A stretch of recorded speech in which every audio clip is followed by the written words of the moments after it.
ยี่ก้อยคำก็เป็น5 2ก้อนเนี่ยนางอูเปี่ยมก็คุณช้ำล้อเป็น5 2ก้อนเนี่ยเขาซื้อขันฟ้าตองป้าซื้อขันผ้าป้าเนาะป้าก้อยกับซื้อขันผ้าเนี่ยเขาเลยอยากเฉิดหูมันเนอะ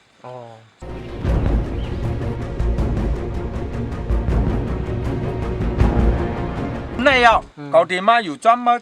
เจ้าคุณยี่ก้อยคำมานอนเฮ็ดแขกขาเจ็ดขึ้นในมีปรับใหม่คาเบ็ดยังไม่กวนกูลองเปลี่ยนมาอยู่นะ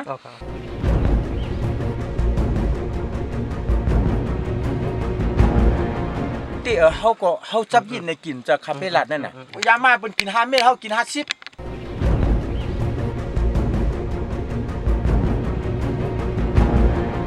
ชิ้น2 ปาก27 คอในภายในมีอยู่2 ปาก27 หูหลังจากภายหูหล้ำ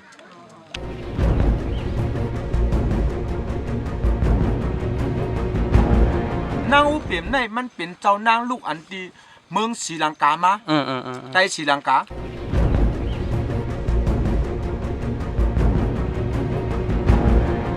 เจ้าชาชิยะวันหงกว่ารถก้าได้มีอยู่ในนั้นน่ะเจ้าชาชิยะเป็นน้องเขา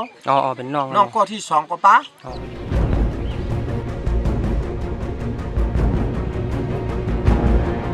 อาจารย์ก่อนมันเป็นคือเป็นเจ้าเมืองกวางเนาะเมื่อมาตั้งเมืองกวางมือเหลียวเนี่ย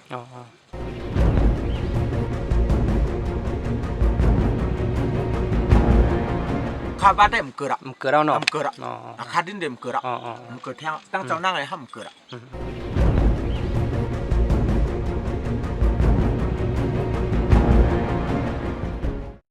ปีศาจเพนเพลงกุตุนกุป้าทั้งหมดทั้งสิ่งอย่าปีถังพิษถังเทิมอย่าปีย่องอย่าปีย่องอันวันนั้นอย่าปีย่องอย่าปีชี้สังมามเลยทบยาอันตีมันป้อนไหนถึงก็เปิดโลก้าลงในเฮาขากุ่มยุ่มเปิ้นก้อยว่ะอย่าปียุ่มเพอแค่ตัวเฮาโมยุ่มตัวเจ้าเก่าสีกัมเนี่ย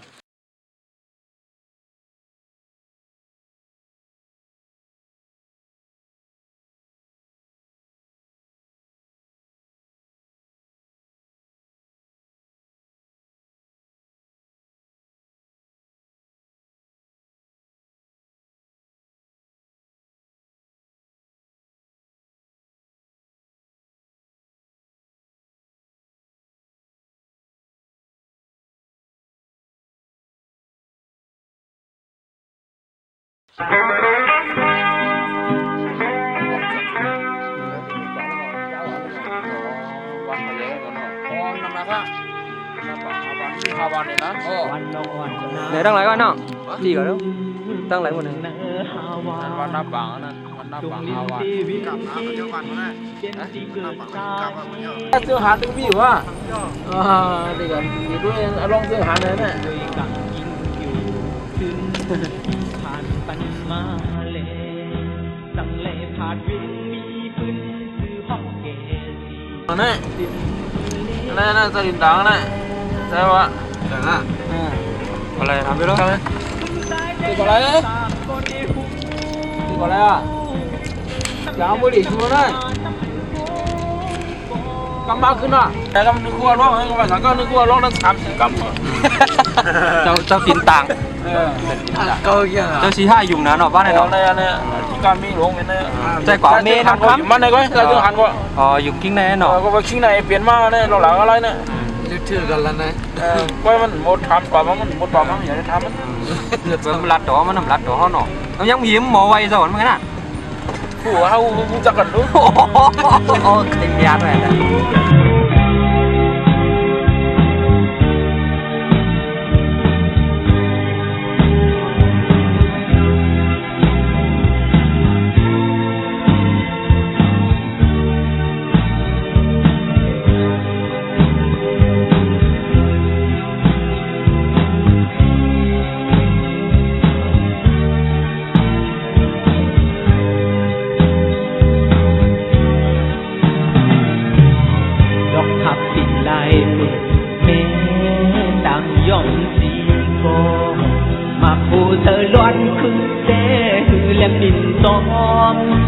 เล่าดีเลย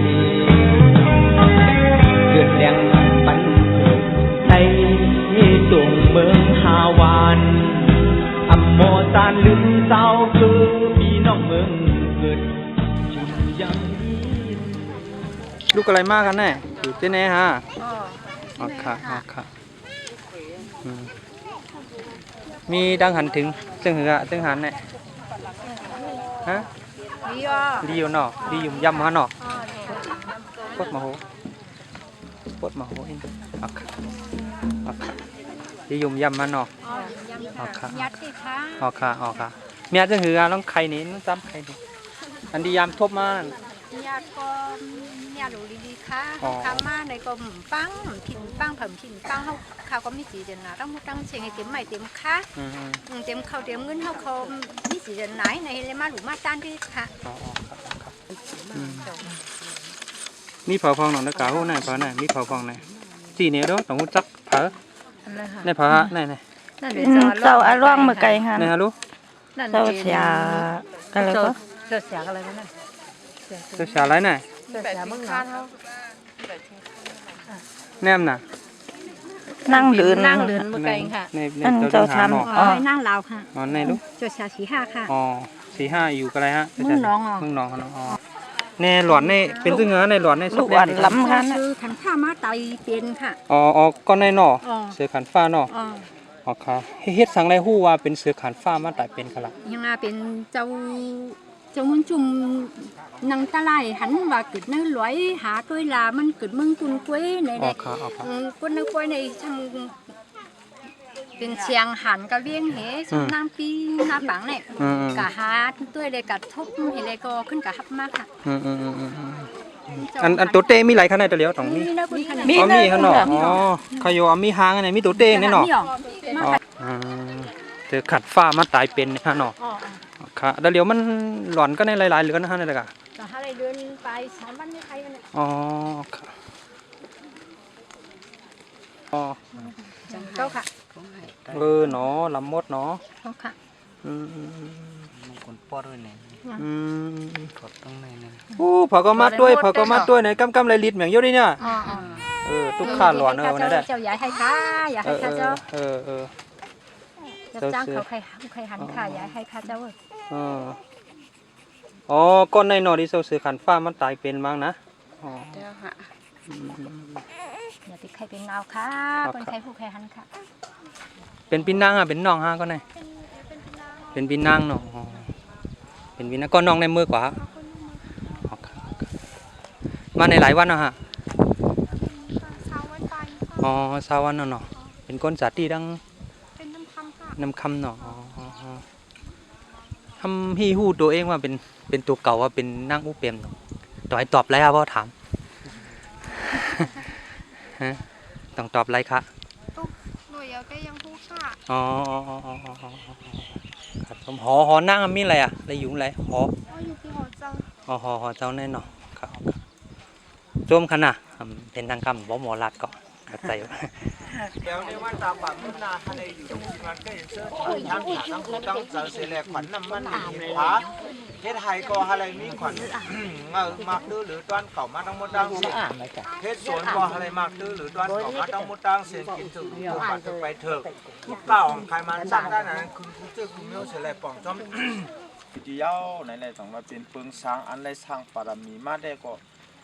ข้าวยำมือกว่าพอเขาเกิดจ้าอ่อนเฮ็ดกับตะกัวก็ได้ว่าเฮากับปุ๊กตุ้งซาว่าอะไรว่าเจ้าในเฮาคาเลยเฮ็ดมากก็เฮ็ดนั่นคาเลยจื้อให้ปอกคาเลยสั่งให้ปอกชื่อเสียงก็กว่าเฮ็ดมากกว่าดังเป็นเจ้าคุณยี่ไว้ค่ำให้ดังนั้นอีกผู้แม่ในก็กว่ามาจัดก่อนเฮาอันผีมิกษาลงเต็กที่ลงหน้าโลกาลงในผีมิกษาเต็กที่ในมันอยู่จอมโลมเจ้าไหนแนวผีในเพิ่มหันตูมันไหลก็ค่ะให้ทำเรื่องงานว่าที่เรื่องงานฮู้ว่าตกเก่าเป็นคน3ล้อเนี่ยอันลองในตาเตหู้มาในคาเป้ก็ฮู้ว่ามือเตมันเป็นไรกว่าสร้างจอมปรมีที่ครัวปอในอ่อนเฮ็ดนะในอยู่ดีเกี้ยงต้องให้เลยอ่อนเฮ็ดกว่าเฮ็ดกว่ากับในผีเขามาลัดมีผีมาเปิดปังเฮาเพราะว่าเขาในเมืองขุน3ล้อกว่าก็มีผีมาเปิดปังอะไรวันเกิดเจ้าขุน3ล้อเนี่ยเจ้าเรือนเหมือ8 ค่ำก้อยนี่นะเขาเจ้าเมืองขุน3ล้อดังเสียงเมืองเกี้ยงต้องดังเสียงเขาเฮ็ดเรือนเหมือ8 ค่ำเรือน3เหมือ8 ค่ำเพราะว่าผีสมาว่ามันจะค่าเรือน3เหมือ3 ค่ำหรือสิเจ้าเฮาก็เร็วกว่าเฮ็ดปันวันเกิดได้ๆแล้วมีเผาก้อยอันที่เฮ็ดก็มีเผาเนี่ยว่าเปิงอันหลูเจ้าในก็เจ้าเฮ็ดเต้นขี้พึ่งเอามาหาเต้นหักแหละเกาแหลม นี่นะ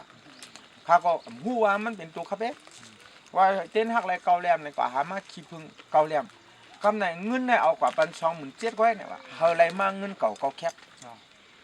เอาน้ำนมดูปันคำไหนเฮ็ดขี้พึ่งเต้นหักเอาถุนตาในขี้เต้นก่อมยำจริงบอกเป็นคาเฟ่ก่อนนะเช่นอันนี้ก็หลูต้านปันวันเดือน3คำไหนข้าวยำ9:45 นหมอกเกาเมียวหมักเกาเมียวเฮาหลูต้านปันมักมันปันแร่เพราะว่าเจ้าเฮามักมันปันเฮาก็มันสิขึ้นเป็นมาวันเกิดที่เจ้าคุณ3ล้อเฮาเกิดแล้วเดือน3ค่ำนี่น่ะป้อนนั้นเฮาเฮ็ดเฮ็ดก็เฮ็ด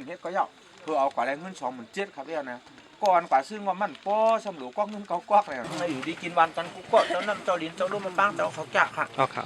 น้ำเจ้าลิ้นเจ้าลมทั้งหมดทั้งสิ้นเฮาเป็นพี่น้องเจ้าคือเดียวกันเชียงคานน่ะจังผาในโลกาในชัดก็ห้องจังเอาละในเฮาจังอะไรมากเขาก็ขึ้นปล่อยเฮามาตารางในเฮาหัวในร้านน่ะในปล่อยเฮามาก็ในถ้วยเจออยู่กูก็จังถ้วยจ้าพี่เคยฮู้คุณทำไมฮู้ชอบพาลูกจองที่ดังถ้วยจ้าไอ้จ้องว่าล้วนเจ้ากี่ตัวมาเลี้ยงเจอเก่านอกในจ่องเพิ่งคุกจะอะไรก็คันน่ะช่างจ่องมันเตะโลกะอันว่านั้นเป็นลู่อ่ะธรรมะในธรรมชาติสภาวะอันเป็นมีอยู่ในมีน้ำมีหลินมีลมมีแหลกเขาจังไรอยู่เนื้อในเกในกว่ากูก็เนื้อตัวกวนกูก็เนื้อตัวสัตว์กูตัวตื่นอยู่ทัดน้ำทัดลมทัดลิ้นทัดแดดตั้งหมดตั้งเสียวว่ะไก่ปล่อยไก่เมียนั่นจ้อมกันหน่อยมีไข่มากเขาจ้อมกันนั่นยันปือว่าเขาหักกันกวนกูก็ตื่นมีตัณหากิเลสหมดแล้วว่ะมันจองมันจ้างก็ต้องมีเทียงก่อนนำเลยมีสติตลาห้ามมีอะไรก็พอมีเนื้อมีเลือดพอมีทัดลิ้นทัดน้ำทัดลมทัดไฟเนี่ยตื่นมีกูก็ว่ะล้อกาเนี่ยไก่ก็หักกันเชลจังไก่ออกไข่เขามาว่ะไข่เขานั่นเพราะว่าเขากว่ากินไข่เขาจ่องเขาป้องไก่น่ะกระแดดในห้องปีจังหารฮะปีจังหารว่าเป็นคนสามว่าปีจังหารในมีขอยังอ่านสังอันใน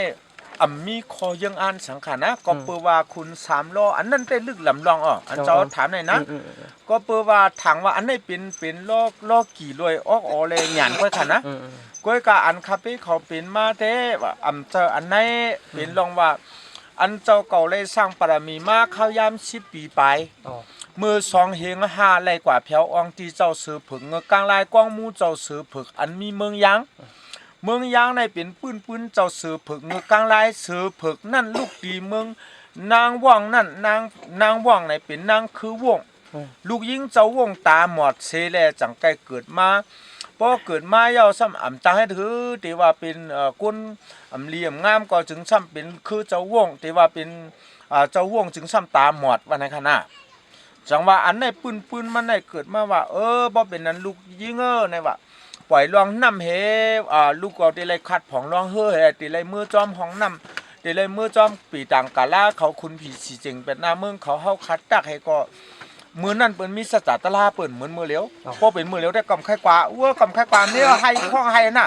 ก็เปิดแต่ได้เป็นคือเจ้าคือจอมในคือขุนในมันมีปรามีกู้สู่ห้างเผาห้างมันเชียงว่ะ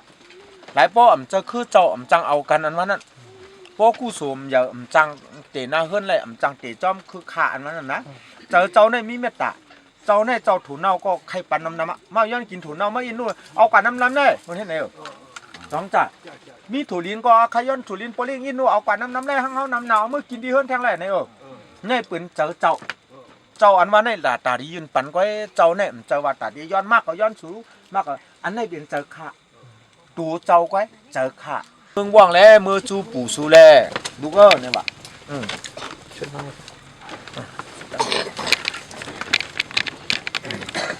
เมื่อจูปู่สูแลเนี่ยว่ะเพราะว่าเมื่อจูปู่เขาก็มีกว้างเสียงอยู่3 เส้น1ปันเขาเมื่อเพราะว่าปันขึ้นเมื่อก็เนี่ยว่ะในคาเป็นคือปู่เฮาค้าในเมื่อจูเมืองวงนะขึ้นเมืองวงหอเสียงพอเมืองวงมาเจ้าวงนั่นจังถักไม่มาเฮ็ดเป็นนกยางลงมากันน่ะเอานกยางมาในมือปล่อยพอนกยางมือหมิ่นตีเลยก็มือเตะเมืองกันนั่นละคือกวนกันนั่นละ เฮาเลยมือเป็นคือเจ้าวงให้แลเตละเพราะนั้นเนี่ยว่าอูซุมจังมาก็เป็นสังในเจ้ามืออยู่7วันลูกชายหลวงนั้นมาเผียวเมืองยางเมืองกองไหนก็ได้มาเผียวก็มาปล่อยเนอะว่าจังว่ากายางเมืองยางในเป็นคือเจ้าวงเตเจ้าวงมี3เกาะเป็นข้าวตัวข้าวนั้นจัดก่อนข้าวข้ากว่าไล่มาดีกองมูเจ้าสือเผือกแน่ก็เปิมีตั้งหรือตั้งไม่แหละมูดีปอมันว่านับหมักก่อนหมดนับไปปอ อันเปิ้นอันจัดมีสังหารเนี่ยเป็นมาหลายก่อครับ คุณยี่ก้อยคำก็เป็น52ก้อนเนี่ยนางอูเปี่ยมก็คุณช้ำล้อเป็น52ก้อนเนี่ยเขาซื้อขันฟ้าของป้า เสือขันผ้าป้า ป้าเนาะ ป้าก้อยกับเสือขันผ้าในเฮาเลยอยากเสือหูมันเนอะเจ้าหอเสียงกำลื่นสุดในเป็นเจ้าเสือขันผ้าเป็นหอเสียงกำลื่นสุดนะเจ้าวงกำลื่นสุดในหอเสียงในเจ้าเสือขันผ้าจังว่าเจ้าอยู่ยี่ก้อยคำในเลยจุ่มหอเสียงยาวตาดีมื่นตังมื่นนางเนอราชวงศ์ต้องห้ามอันว่าในเนื้อมื่นนางเนอเจ้าวงในป้าที่เศร้าสีเขานั่งยาวหลาบเจ้าคุณยี่ก้อยคำอันเขาคาเบ้เขายิบไปในเป็นหลาบที่เศร้าหะตีไรขึ้นมื่นนางขึ้นอองตีว่าเหมาสีตรงตายนั่นน่ะเขาได้เขาไม่ยาวตีไหนแต่ตีเรื่องอันมื่นนางตีนั้นขึ้นป้าตีไรนางตีอันปลังอันเพลินนางก็ตายมากกูป้านั่นเขานั่นแหละตีเขา3ก็ในตะเลียมเป็นจัดคุณ3ล้อนั่นก็เปลี่ยนมั้ยนั่นเป็นเจ้านั่นเจ้าหรอเจ้านะมันเจ้าหลงวิ่งอย่างนั้นตายเพราะก้อยหน้าเจ้า